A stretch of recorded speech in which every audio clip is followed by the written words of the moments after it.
daghan magpangutana ang labing ulahi nga aktibo nga kaso ang magtiayon nga gikan sa katigbian, no?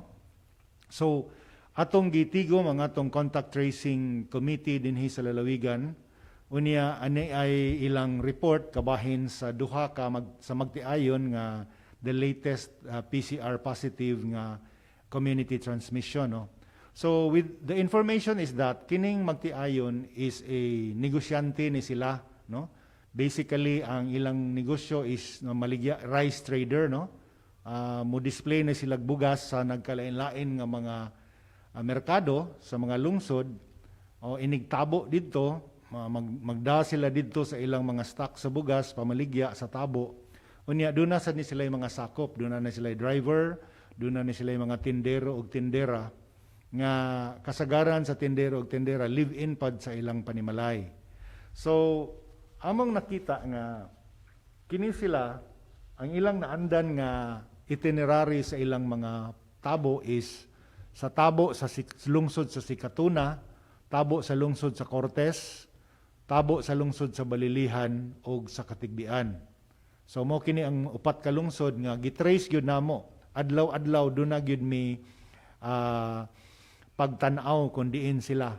Pananglit, maingon kag Hulyo 2, magsugod ta sa Hulyo 2, dito sila sa Sikatuna, Hulyo 3, dito sila sa Katigbian, Hulyo 4, dito sila sa Cortes, Hulyo 5, dito sila sa Hagilanan, sa ilang barangay lang sa Katigbian, Hulyo 6, dito sila sa Merkado sa Katigbian, Hulyo 7, dito sila sa Balilihan, Hulyo 8, dito na po sila sa Hagilanan, Hulyo 9 sa Sikatuna, may inaani. So, rest assured nga do na tay timeline nga gihimo ni ining atong duha ka mga pinakabag-o nga active cases. So tungod ni ining atong pagkuha sa kasaysayan sa ilang mga biyahe-biyahe, naka-identify ta karon og 22 ka mga close contacts. So kining 22 nga close contacts ato na ning gipahimutang dayon, no?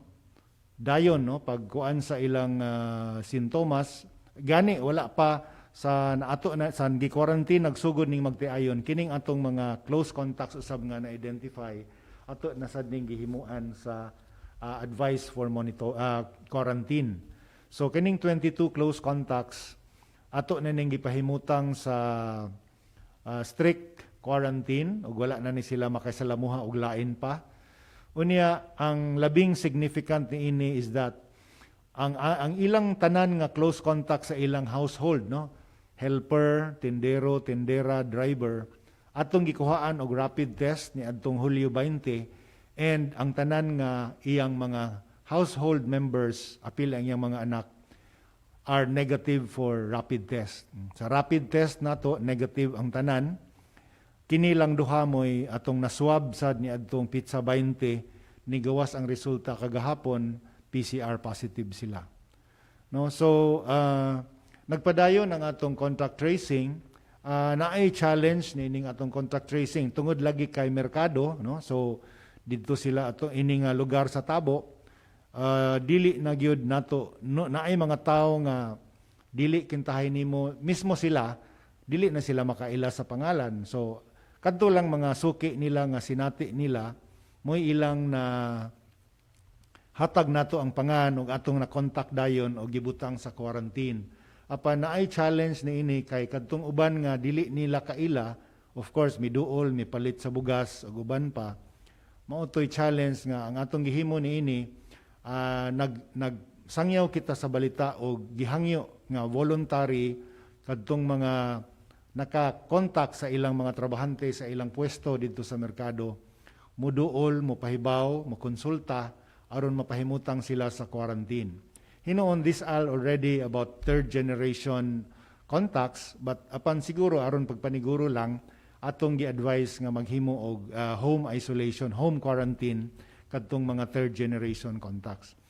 But suffice it to say nga ang ilang mga close contacts kaning 22 nga atong na-identified nga close contacts are already safely quarantined. Ug sa tanan pod as of now, as of today, kining tanan nga close contacts nga na-identify nato ni ining katigbian couple are asymptomatic, walay sintoma og naana sa ilang quarantine. Gibantayan na pod nato, gipabantayan nato sa mga BIHERT under close monitoring for any eventuality. So mao kini ang labing ulahi nga taho kabahin sa contact tracing nato sa Katigbian.